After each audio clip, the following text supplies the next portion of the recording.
It is indeed a very troubling report, but it is a report of extraordinary importance, not only to those who wish to own a home, but as to the taxpayers of this country who would pay the cost of the cleanup of an enterprise failure.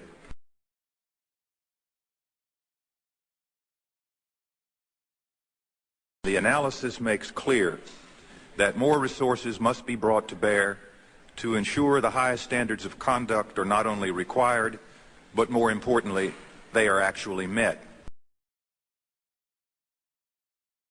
Through nearly a dozen hearings where, frankly, we were trying to fix something that wasn't broke. Mr. Chairman, we do not have a crisis at Freddie Mac, and in particular at Fannie Mae, under the outstanding leadership of Mr. Frank Raines. And as well as the fact that I'm just pissed off at Ophelia, because if it wasn't for you, I don't think that we'd be here in the first place. And now the problem that we have and that we're faced with is maybe some individuals who wanted to do away with GSEs in the first place, you've given them an excuse to try to have this forum so that we can talk about it and maybe change the direction and the mission of what the GSEs had, which they've done a tremendous job. There's been nothing that was indicated that's wrong, with Fannie Mae. Freddie Mac has come up on its own, and the question that then presents is the competence that your agency has with reference to deciding and regulating these GSEs.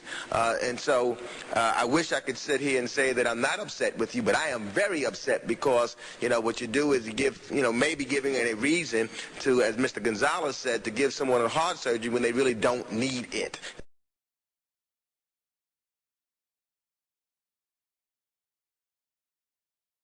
In addition to our important oversight role in this committee, I hope that we will move swiftly to create a new regulatory structure for Fannie Mae, for Freddie Mac, and the Federal Home Loan Banks.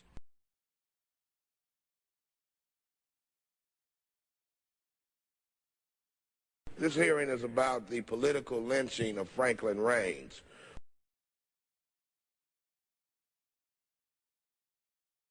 There is a very simple solution. Congress must create a new regulator with powers at least equal to those of other financial regulators, such as the OCC or the Federal Reserve.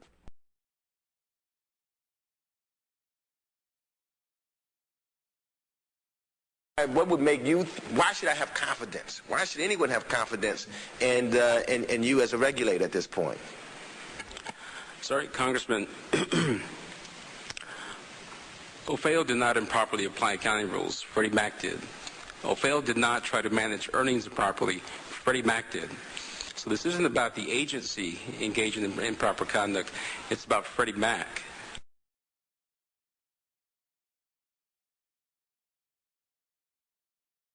And we passed Sarbanes-Oxley, which was a very tough response to that. And then I realized that Fannie Mae and Freddie Mac wouldn't even come under it. They weren't under the 34 Act. They weren't under the 33 Act. They play by their own rules, and I'm tempted to ask how many people in this room are in the payroll of Fannie Mae, because what they do is they basically hire every lobbyist they can possibly hire. They hire some people to lobby, and they hire some people not to lobby so that the opposition can't hire them. But a concern that I have is you're making very specific, what you have correctly acknowledged, broad and categorical judgments about the management of this institution, about the willfulness of practices that may or may not be in controversy. You've imputed various motives to the people running the organization. You went to the board and put a 48-hour ultimatum on them without having any specific regulatory authority to put that kind of ultimatum on them.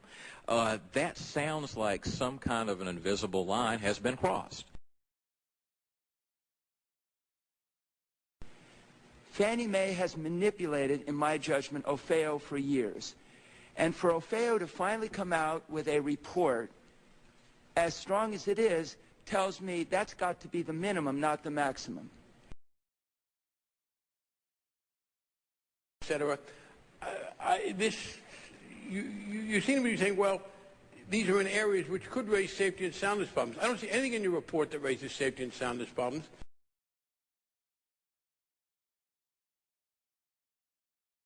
under the outstanding leadership of Mr. Frank Raines. Everything in the 1992 Act has worked just fine. In fact, the GSEs have exceeded their housing goals. What we need to do today is to focus on the regulator, and this must be done in a manner so as not to impede their affordable housing mission, a mission that has seen innovation flourish from desktop underwriting to 100% loans.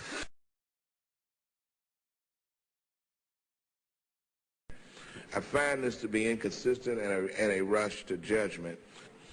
I get the feeling that the markets are not worried about the safety and soundness of Fannie Mae, as Owe says that it is, but of course the markets are not political.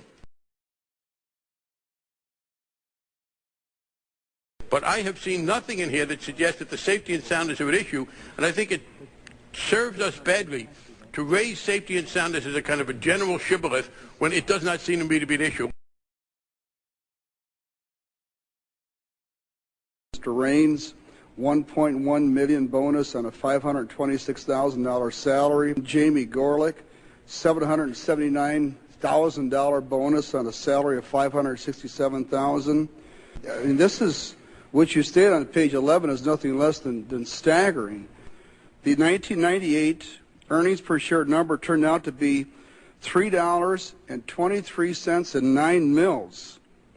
A result that Fannie Mae met the EPS maximum payout goal right down to the penny.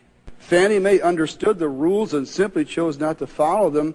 That if Fannie Mae had followed the practices, there wouldn't have been a bonus that year.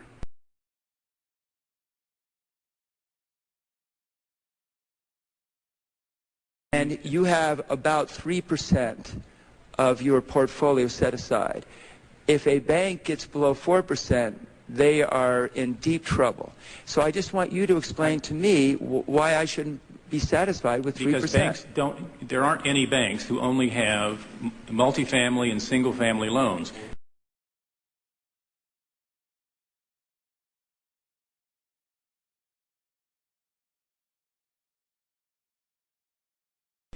These assets are so riskless that their capital for holding them should be under 2%. Fine.